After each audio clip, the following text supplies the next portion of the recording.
Assalamualaikum warahmatullahi wabarakatuh. Bagaimana kabarnya anak-anak? Semoga selalu sehat ya. Pada video kali ini kita akan belajar tema 2 selalu berhemat energi mata pelajaran Bahasa Indonesia. Untuk kompetensi dasarnya yaitu membandingkan teks petunjuk penggunaan dua alat yang sama dan berbeda. Tujuannya apa? Agar kalian bisa memahami dan dapat membandingkan teks petunjuk penggunaan dua alat yang sama dan berbeda. Yang pertama kita bahas yaitu teks petunjuk. Teks petunjuk merupakan teks yang bertujuan untuk memberikan informasi pembaca atau pendengar tentang cara menggunakan, melakukan, atau membuat sesuatu dengan jelas. Hal-hal yang perlu diperhatikan dalam teks petunjuk yaitu yang pertama, berisi cara menggunakan atau melakukan sesuatu. Yang kedua, menggunakan kalimat perintah yang jelas. Yang ketiga, menggunakan bahasa yang santun dan ejaan yang tepat. Yang keempat, isi petunjuk runtut atau berurutan. Nah, ciri-ciri kalimat perintah pada teks petunjuk yang pertama, biasanya menggunakan tanda seru di akhir kalimat. Yang kedua, menggunakan akhiran kan. Contohnya, gunakan lap yang bersih. Ada kata kerja guna ditambah akhiran kan. Yang selanjutnya, kata yang berada di awal biasanya diikuti dengan partikel lah. Contohnya, siramlah tanaman itu. Ada kata kerja siram ditambah lah. Selanjutnya, dapat menggunakan kata seperti jangan atau tolong.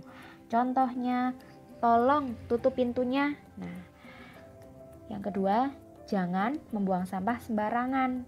Nah, itu merupakan contoh teks petunjuk. Selanjutnya, membandingkan teks petunjuk ada dua. Yang pertama, membandingkan teks petunjuk benda atau alat yang sama, dan membandingkan teks petunjuk benda atau alat yang berbeda. Kita bahas yang pertama ya, membandingkan teks petunjuk benda atau alat yang sama. Di sana, kalian akan dapat membandingkan teks petunjuk antara dua teks.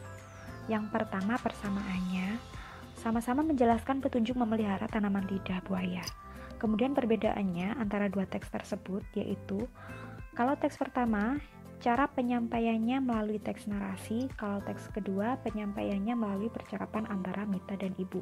Jadi kalian bisa menemukan persamaan dan perbedaannya dari kedua teks tersebut.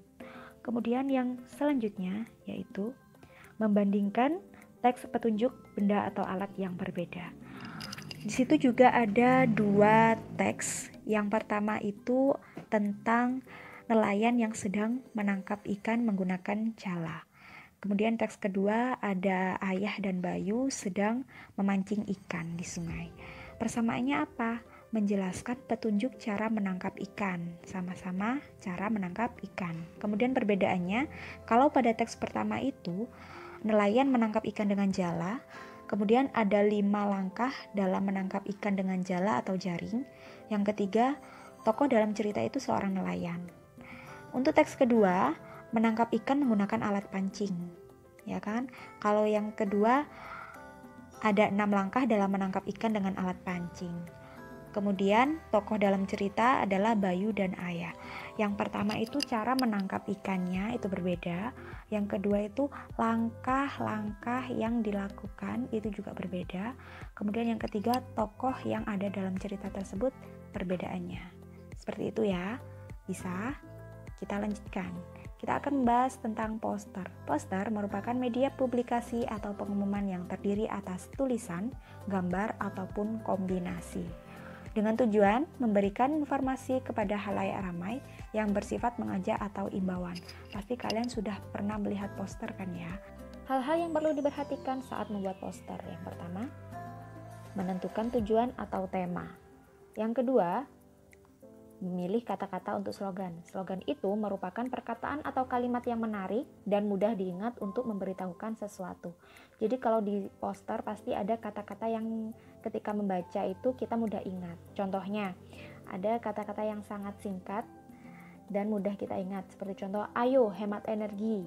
Kemudian, buanglah sampah pada tempat sampah. Nah, seperti itu contohnya slogan. Kemudian, yang ketiga, pada poster, gambar harus menarik. Nah, nilai plus atau poin penting dalam sebuah poster itu pada gambarnya yang menarik dan sesuai dengan tujuan atau tema poster. Yang keempat yaitu bahan dan ukuran poster. Jadi bahan yang digunakan untuk poster itu harus yang tidak mudah rusak atau tidak mudah sobek. Kemudian ukuran posternya itu disesuaikan tempat pemasangan serta target pembacanya. Selanjutnya, jenis-jenis poster. Yang berdasarkan isinya yaitu ada poster niaga. Poster niaga itu poster yang dibuat untuk media komunikasi dalam urusan jual beli untuk menawarkan barang atau jasa.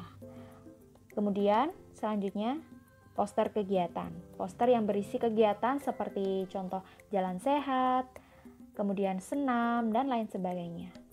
Yang ketiga, poster pendidikan. Poster pendidikan itu poster yang bertujuan untuk mendidik. Yang keempat, poster layanan masyarakat. Untuk pelayanan kesehatan yang berhubungan dengan kesejahteraan masyarakat.